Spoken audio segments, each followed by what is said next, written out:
il answer case da cui siamo partiti si trasferì nel 62 a Pioppi. Pioppi è un villaggio di pescatori a sud di Salerno, in Campania, e rimase qui fino quasi alla morte. Nel 2004, quando poco prima di compiere i 101 anni, una età veneranda, si trasferì nuovamente in America, dove morì a Minneapolis.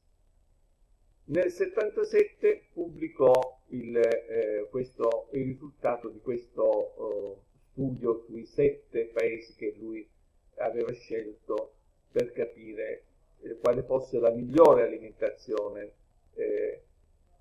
Tra quelle che studiava si accorse che la migliore appunto era la dieta mediterranea, e fu per questo motivo che si trasferì in Italia a Pioppi, dove rimase, come dicevo, fin quasi alla morte.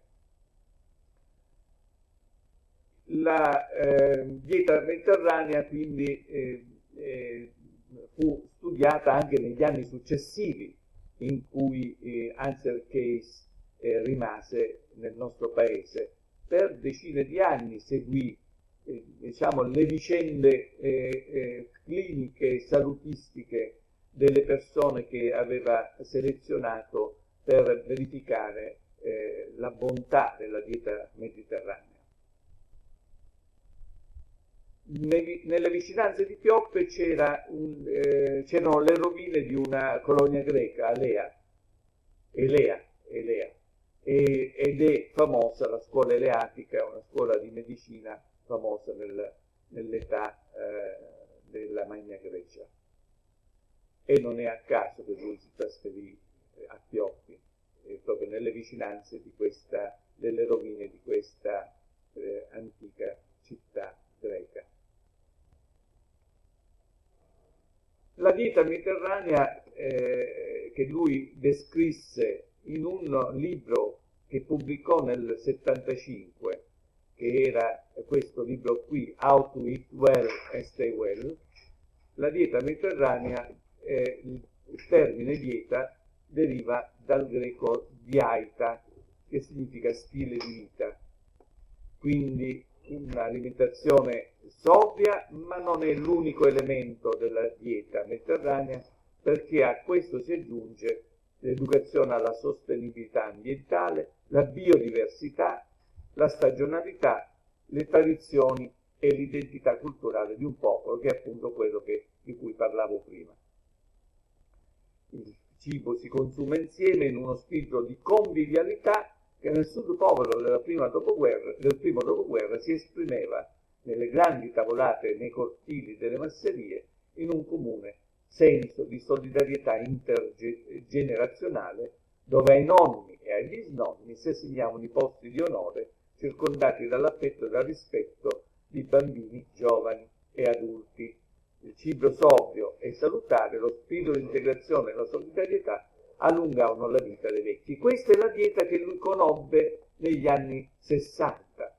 Certamente negli ultimi decenni l'Italia è molto cambiata, da tanti punti di vista. Anche la stessa dieta mediterranea ha allentato la presa sugli usi e costumi del nostro popolo, sempre più affascinato dal mondo anglosassone, che ci ha condizionati anche nelle scelte dietetiche. Vediamo oggi ragazzi, anziché mangiare frutta, verdura e i cibi salutari della dieta mediterranea, riempirsi lo stomaco con enormi quantità di panini infarciti di tutto ciò che più danneggia la nostra salute, dalla maionese a tutto il resto, quantità astronomiche di carne rossa, che proprio è esattamente il contrario della dieta mediterranea. Quindi l'Italia è cambiata da questo punto di vista, e non è cambiata in meglio, è cambiata in peggio. La cosa strana è che la dieta mediterranea, che noi continuiamo sempre più ad allontanare dalla nostra dieta alimentare quotidiana, e invece sta sfondando proprio in quel mondo anglosassone di cui cerchiamo di copiare le cattive abitudini.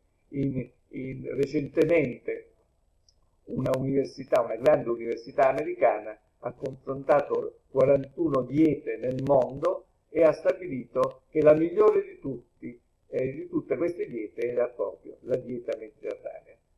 Quello che noi cominciamo a rifiutare, e soprattutto con le nuove generazioni sempre più vittime della pubblicità che induce al consumo di prodotti estranei alle nostre tradizioni salutari, la dieta mediterranea comincia ad affacciarsi e a conquistare proprio quei paesi che invece sconoscevano la dieta mediterranea e cominciano adesso a conoscerla e ad apprezzarla grazie anche all'opera di Ansel Keys.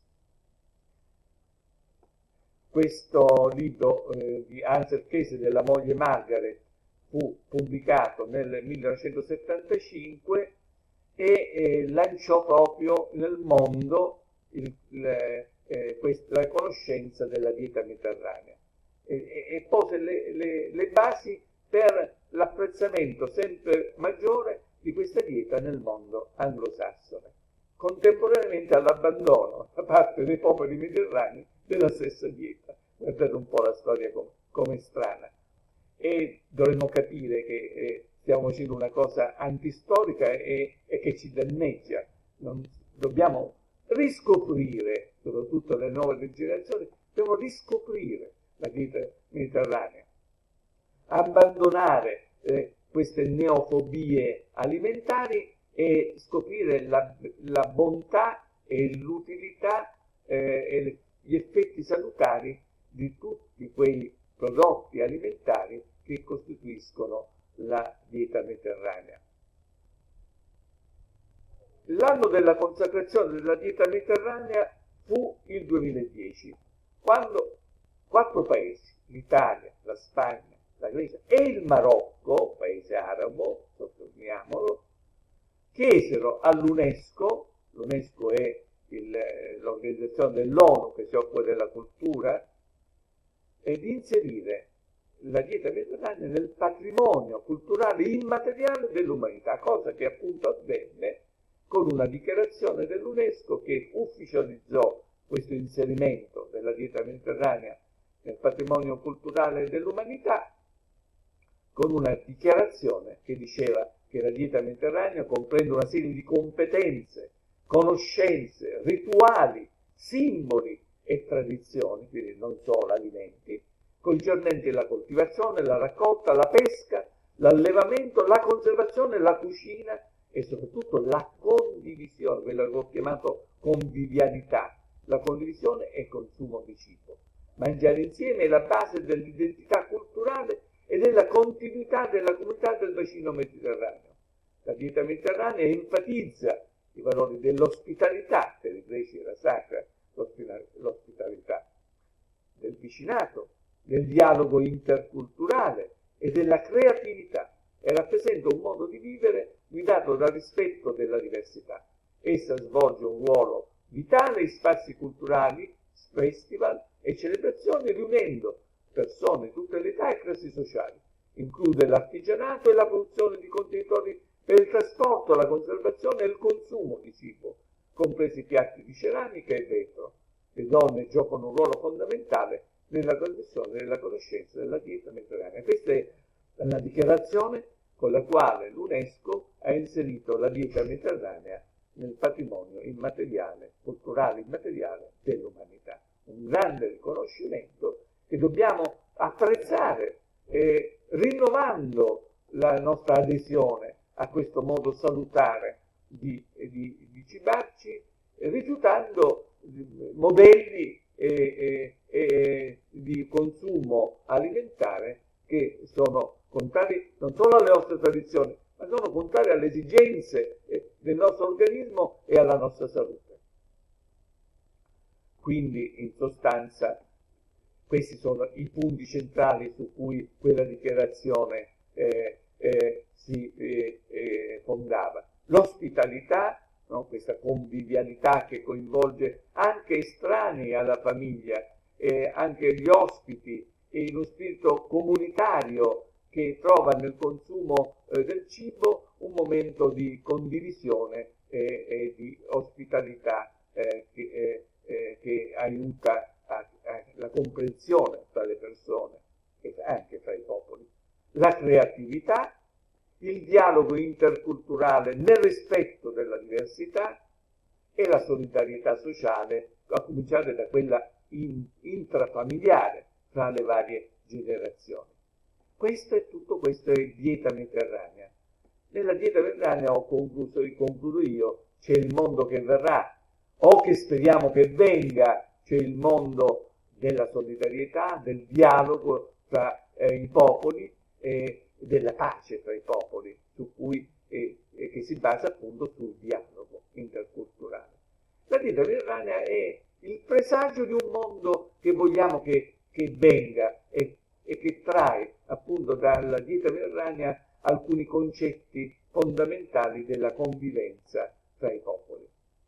La dieta mediterranea è proprio questo, è il sovrapporsi nel meridione d'Italia, in particolare, diciamolo pure in Sicilia, di popolazioni che si sono inserite nella nostra isola e nel meridione in genere, sovrapponendo usi, costumi, abitudini anche alimentari che si sono fuse insieme a creare la dieta mediterranea.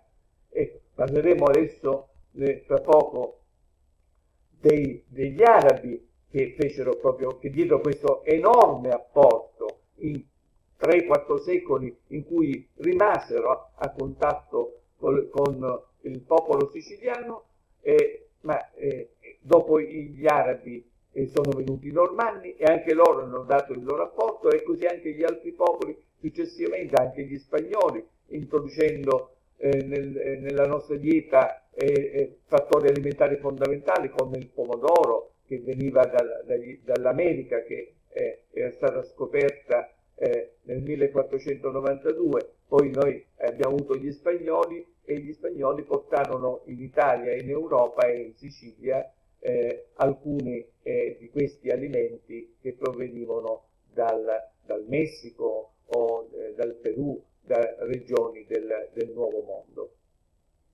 La dieta mediterranea ha distillato tutto questo che proveniva da mondi diversi, dall'Oriente come dalle Americhe, e fondendo tutto ciò nel modo migliore, in maniera armonica, e soprattutto evidenziando in questa dieta l'apporto di prodotti estremamente salutari e che non arrecavano alcun danno al nostro organismo. Ecco quindi una dieta ricca di tutti questi apporti derivanti dai principi attivi presenti in frutta e verdura, mettendo in secondo piano alimenti molto meno salutari, come per esempio i grassi saturi, il burro, la carne rossa, che invece erano prevalenti in altre diete, soprattutto quella anglosassone. Quindi la dieta mediterranea ha preso il meglio dal mondo, dall'Oriente all'Occidente, al Nuovo Mondo. Ha preso tutto ciò che era più salutare e l'ha fuso in qualcosa di unico, che mette insieme tradizioni culturali e alimentari di popoli diversi che sono passati attraverso la Sicilia, che era l'ombelico del mondo, e soprattutto prima del 1492 il mondo era essenzialmente l'area del Mediterraneo, almeno quello che noi conoscevamo, e noi eravamo al centro di questo mondo, e quindi attraverso la Sicilia sono passati tutti, i Fenici, i Greci, i Romani, i Bizantini, gli Arabi, gli Spagnoli, i Normanni, tutto il mondo mediterraneo è passato attraverso la Sicilia, lasciando alla Sicilia ciascuno un retaggio alimentare che abbiamo saputo fondere nella dieta mediterranea.